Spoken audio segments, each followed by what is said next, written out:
Welcome to the podcast. I'm Eric Salzman, joined by Kevin Doherty and Richie Bennett. Hello, guys. Hello. Hey, So, guys, I thought I'm feeling a little nostalgic today for the developments in the Gulf. Remind me of the great year of 1973. I believe I was 7 years old, standing online at the Amco. We had an Amco station right around the corner. So I remember going with my dad with a gas can and standing online for over an hour to fill up because you didn't want to sit with the car because then you run out of gas with the car. Well, we're back. So I thought maybe it's just like because my thought is that we're back to 73, but without. Look at this. So these were the top rock and roll albums of 1973, or my favorites anyway. Pink Floyd, Dark Side of the Moon, wow. Led Zeppelin, Houses of the Holy, my Rolling Stones, that's my favorite group, Goat's Head Soup, Billy Joel, the Piano Man, Wow. The Who's Quadrophenia, Mm. Paul McCartney and Wings Band to Run. Oh, sorry, yeah, Band on the Run. And Mhm. also Elton John's Goodbye Yellow Brick Road. Movies. Well, hold on, hold on. Go ahead, go ahead. I need to say, look, so what? We've got Taylor Swift today. So forget about all those greats that you Maybe just she'll sing named. 73 songs. Yeah. She could do a cover of Uh, Black Dog or something. Yep. Well, so and then the movies, I believe the Academy Award went to The Sting, but we also had The Exorcist. We had Scorsese's first big movie, Mean Streets. We had Serpico, Bruce Lee Enter the Dragon. If you remember, also I think it was Ryan and Tatum O'Neal in Paper Moon. Wow. Um, and I think that's enough of that. But also think of this. Think of this. The Saturday night CBS lineup. Saturday night, 8 o'clock, All in the Family. 8:30 MASH. 9 o'clock, Mary Tyler Moore. 9:30, The Bob Newhart Show. And then 10 o'clock, Carol Burnett. Wow. Like, Must see TV. must see TV. And now here we are back in, uh, I don't know, you guys, what do you think? I mean, I don't, I think that this is like just a huge unforced era, that we've made. It seemed like you knew that this is Iran's leverage, right? This is what they're going to do. I mean, we've known this forever that they could shut down the strait, and they're doing it. And I don't know how we get out of this without some getting sucked in more. Well, I think the time frame has now been extended, right? They've talked about these two big ships coming with 2,500 guys each to the strait. I'm guessing that's due to help escort boats when they can. Right. But those boats move fast for big boats, but they're in Asia right now. So Yeah. whenever you hear like soon this is ending, unless they tell those guys to turn around, it's not ending soon because they're not Yeah. going to get there for 2 weeks. Right. Right. So and then they got to train and all kinds of stuff. So it's going to be longer than tomorrow. And that's if everything goes right, right? I mean, and again, everyone thinks that living in Texas, I did learn a little bit about the oil and gas industry. And one thing is like, we think that a lot of people just think, oh, they turn the pumps off, they turn the pumps back on. It's like, no, it doesn't work that way. Like once, I think it was Qatar cut that. They basically stopped, I think they're the ones who stopped the natural gas, liquefied natural gas. And I know, I think that Saudi Arabia, they're all basically shutting the pumps down because they've literally they're filled to the rim in their storage capacities. They have nowhere to put it. Right. So they can't just turn around tomorrow. All right, we're back in business and flick a switch and goes on. It happens again. It's a pretty complicated process. But Kevin, so you have a unique vantage point being in Europe now. So what do people think there? They're worried. They definitely want this to end now because they don't have the type of storage facilities that they obviously have very little production. There's a lot of production in Norway, obviously, and there's some in the North Sea with the UK, but not nearly enough to handle the consumption needs. Hmm. And so, yeah, they want this to stop. And I have zero conviction that I have insight into the mind of Trump or his advisors or anybody else, but it certainly seems like the smart move is to declare victory and go home. Right. Because I mean, there's 1,000 miles of coastline in Iran, and you can hide drones and speedboats with explosives on them. Unless AI and satellite imagery has made some amazing breakthrough that they're kind of holding back and they feel like they can target everything all at once. Hmm. It's hard to see how this ends militarily. It's got to just be okay, enough, done. We've destroyed their missile and nuclear program infrastructure. Let's end it. Right. And if not, Do you see any gas lines over there, Kev? In Germany no, yet? No. no, there was, I just saw I mean, I see the same headlines as everybody else that was it the one of the Danish ministers is begging people not to drive unless it's absolutely necessary. The Mhm. price has gone way up. The price has gone up at the I mean, it's expensive in Germany. It's gone from about 180 euros per liter before this to about, I think it was 230 today. Mm. And That's you have wild. to understand most of I mean, 85, 90% of the cost of petrol here in Europe is tax. So it probably shouldn't actually be going up that much because, the price of oil is up, what, 20%? And if the gas at the pump going up 20% means that it's not because they're paying more for their oil supplies. It's because they're happy to have the tax rise alongside. So, Mhm. um, Yeah, I did a thing on I asked AI. I said, like, tell me, like, could what's happening in the Strait kind of give us the same global supply chain shock that we got in 2020 with COVID? And the answer was it's different, obviously. COVID was more of a manpower situation and was much broader, but it did give a lot of insight as to what goes through the strait. And it's not, and now I think it's all coming out, now people are talking about it, but it's not just oil and natural gas. This is like, I think a third of the world's fertilizer Yeah, fertilizer. goes through that's food production. And then like I learned something new. I didn't realize that I guess very high quality helium yeah. is extremely important for cooling in the production of semiconductors. I didn't know that, and apparently I think a third of that. I think Qatar is exports. Is it Qatar Oman is they export a third of that. I think the United States has like 40%, but about 30%, and a lot of that goes through the Gulf. So it goes through the Strait. So it's just a lot of things that it could happen, and the longer it stays that way, again, like we saw, with COVID, is it took a long time to kind of unscrew everything. Mhm. I don't think it could be as bad as COVID, but it could certainly hit us with, it could be I think it could be very inflationary. And Yeah. and of course, Russia is making more money on the Right. oil exports that they have. So the Europeans are not happy about that. I have a friend of a friend runs one of the big fast food businesses in the Gulf, and he confirmed they've got about a week of fresh food supplies on hand, so fruit and vegetables. Uh-huh. And after that, that's it. And so obviously the non-perishables, wheat and rice, and people are going to be fine. No one's going to starve, but Mhm. everyone moved to the Middle East expecting, this nice global international lifestyle, and that's going to stop. So I don't know. If I were a betting man, and I am, I'd say this is probably going to be over before the end of the month, and if not, it's going to be bad. Yeah. Hmm.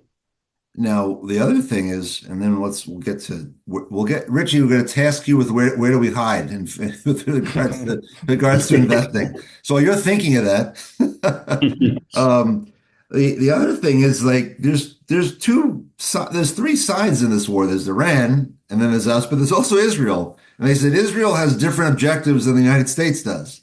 And we'd have to get the Israelis to back, just because if Trump could declare victory and leave, that doesn't mean they're going to leave. Now, granted, for once, we could basically tell them, look, how about we don't send you any more weapons, or how about you don't get that 4 or 5 billion that we send you every year cut, which I just don't see that happening. But they have to stop. And also, Iran may not want us, even if we declare victory, they may be like, no, you're going to pay us reparations. You're going to, like, they know now they hold it hostage, and they're going to, I doubt that they're just going to say, okay, we'll dig out all of our, rubble and crap and fix everything, and we'll get back to the way things were. So I think we're going to say, declare victory and leave, but I don't know if the problem ends. I don't think so. Okay, Richie, we gave you 3 minutes, so tell us what to do. Well, does your dad still have that old gas can that he gave you to go to the gas station? Yeah. With a siphon, you can go and siphon out people's No, gas. I'm gonna have to walk with the big buckets of like lacrosse balls come in. I got a couple of those in the garage. That's we're gonna be. It'll be my workout. Yeah, I mean, I think I'm a little scared of bonds even now. Like, yeah. So we can segue a little bit into the Fed, but I think you do have to look at like Barron's today. Their cover article is how Microsoft hasn't been cheaper in 10 years. Mm-hmm. Right? So, I don't know, but I'd jump in Monday. But yeah, I mean, you look at a company like that, and if it's really cheap, it's not trading below 20 PE, I think, or at least the forward PE, which clearly hasn't happened in a long, long time. Mm-hmm. That's got to be something on somebody's list at some point. Right.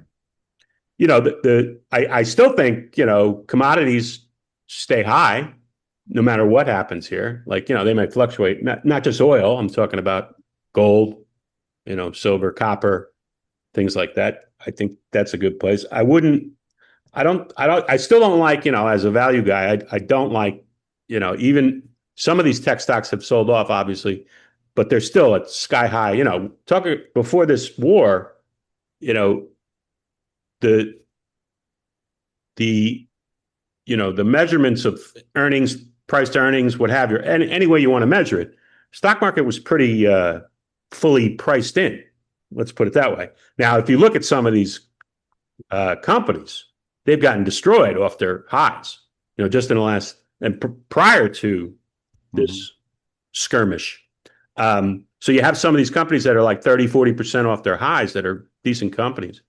I think still like the dividend guys, like there's an ETF where it's called the Dividend Aristocrats.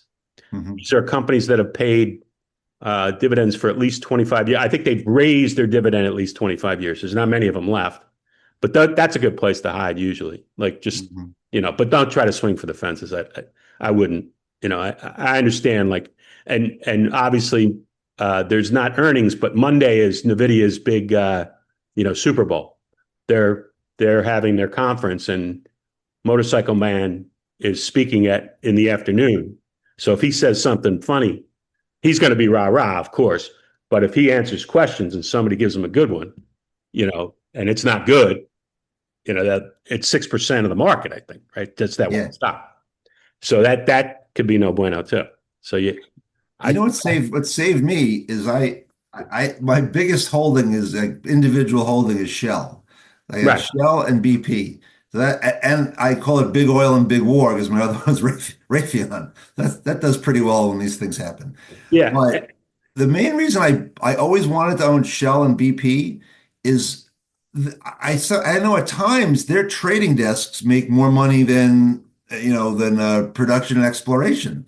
They have massive trading desks, and I always think I like to buy them when oil drops, right? Because everyone immediately sells them, and you have no idea because the trading desk on the other side could have made more with the price going down. And I'm afraid, who on earth trades against these guys? I mean, they know everything. Everything. Yeah. And I don't think, guys, do you guys know?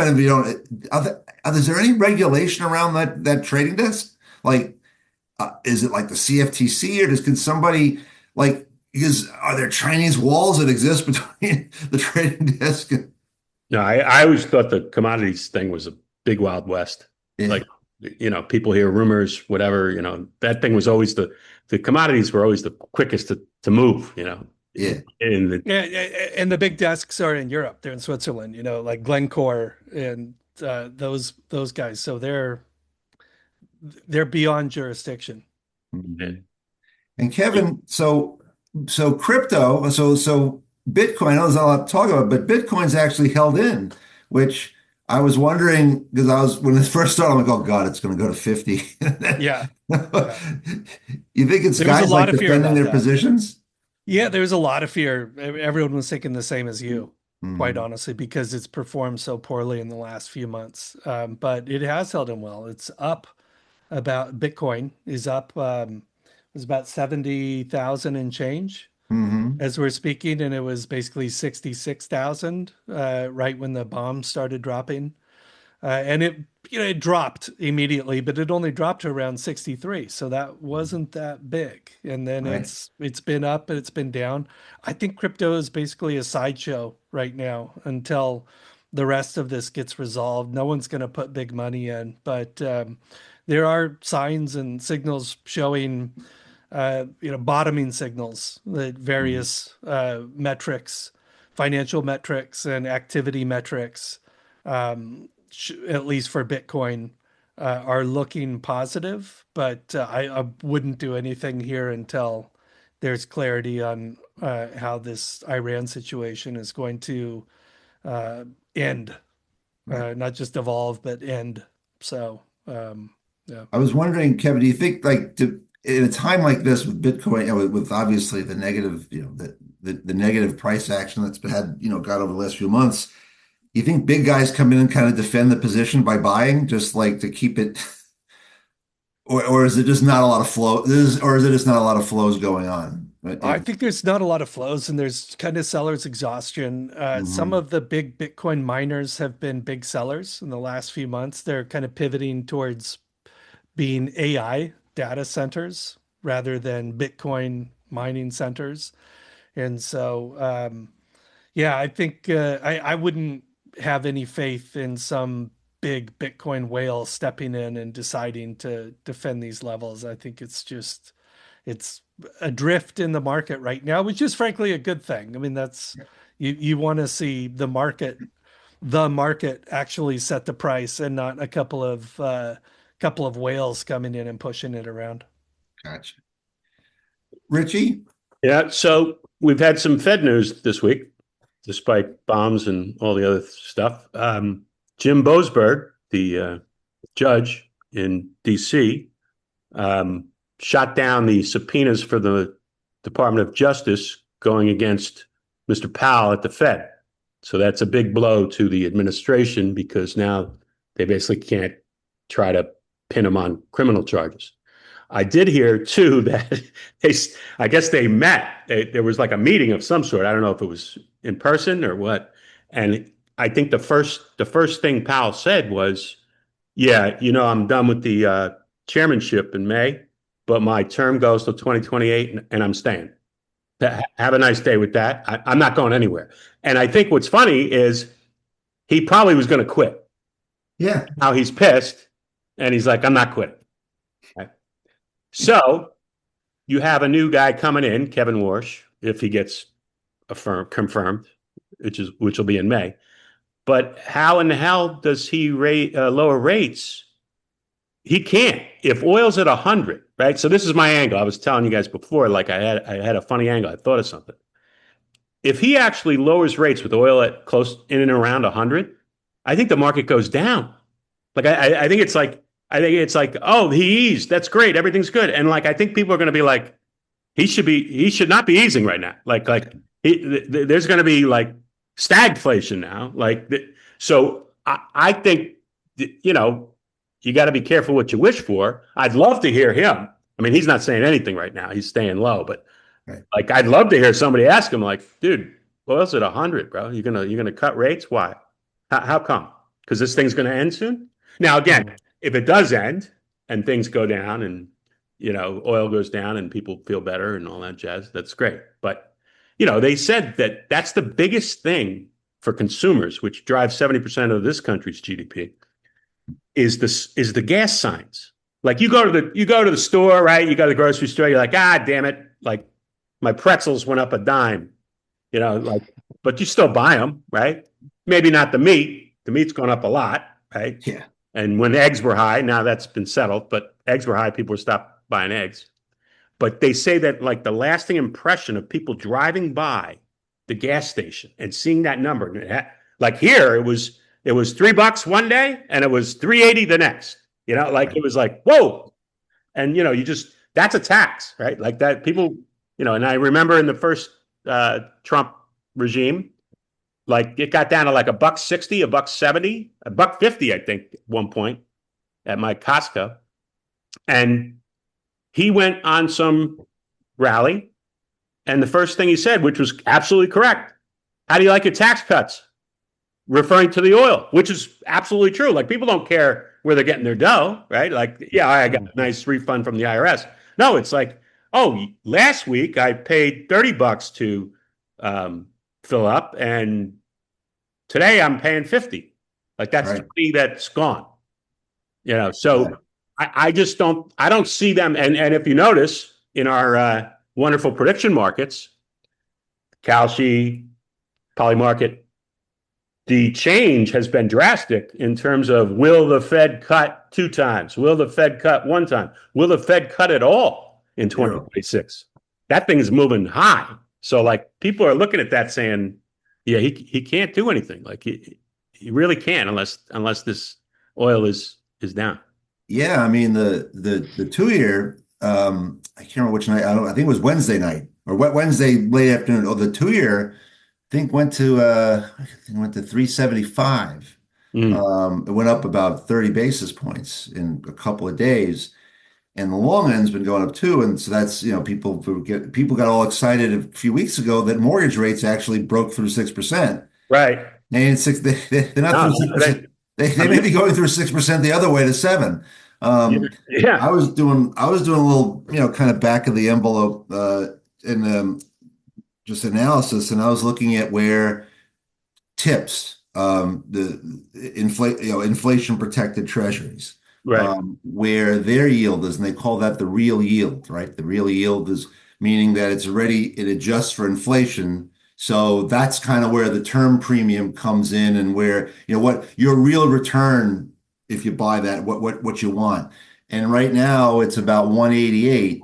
And in 2023, when the bond market really shit the bed, that got to like 250. So, you're talking about another 62, 63, let's call it 5/8 of a point higher. And that could definitely start to, because just the combination of people's inflation expectations and, this does nothing about the supply. There's still a ton of corporate supply coming. A lot of it, these AI hyperscalers are still gonna, they got a lot of funds they gotta raise. And the Treasury, I mean, think about it. We're spending a few billion a day, I think it is, in Iran. So, or during our war effort. So, I mean, the deficits are going higher, which means they're going to have to borrow more. So we could see the 10-year, which right now is about it's about 427. 428. And I think it was before the bombs dropped, I think, or shortly before that. It was like 397. Yeah, it broke through 4%. And that's a big move. That can go to 5%. And if that goes to 5%, that's the highest. We didn't even get to 5% in 23 when the bond vigilantes were coming out and pounding because of inflation.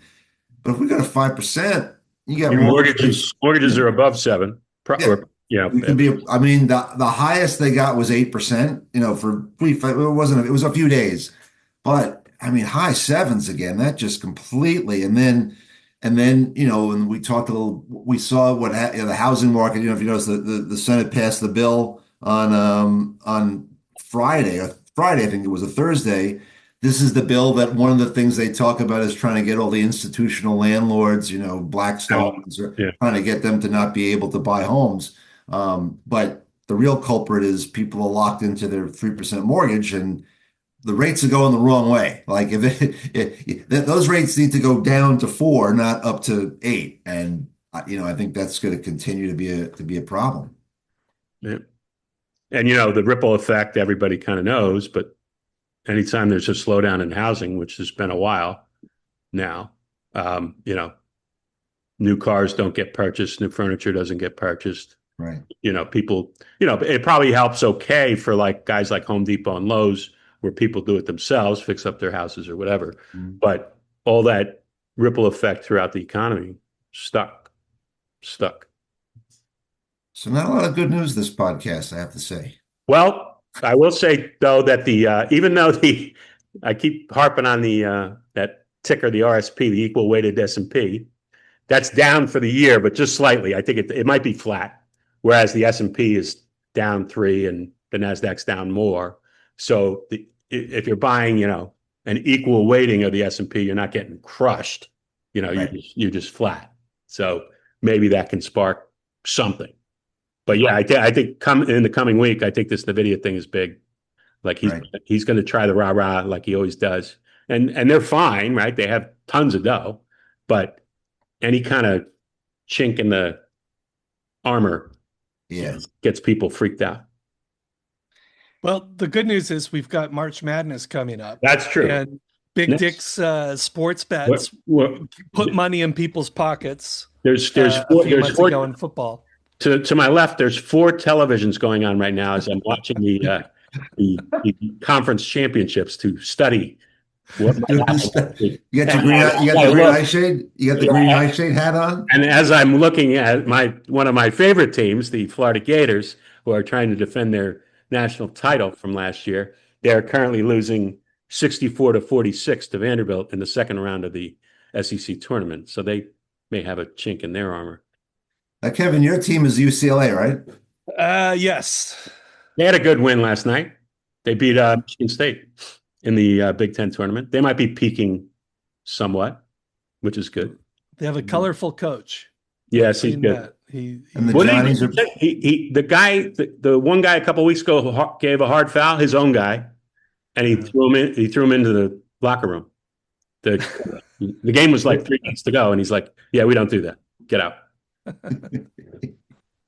The Johnnies are playing UConn tonight. Yes, that's going to be a good one. Old time basketball. Yep. It'll be fun in the garden. Could be some elbows going on. It'll be crazy. UConn. Do you guys remember when we all worked for the banks in New York, and you remember the Big East? Oh my God! I mean, no work was done clearly for the entire week. I remember that was it was almost like scoring the Super Bowl. Like, oh, you got tickets? What? Right. And it didn't matter when. Like it was Thursday at noon. Like I'm going. It was like for sure a big destination. Yep. So that's tonight in a few hours. But we'll have some picks next week when we show up again, and hopefully there's better news for everybody around the globe. We shall see. Well, at least we'll put some money in your pocket with Big D. All right, guys. Talk next week. Sounds good. See ya.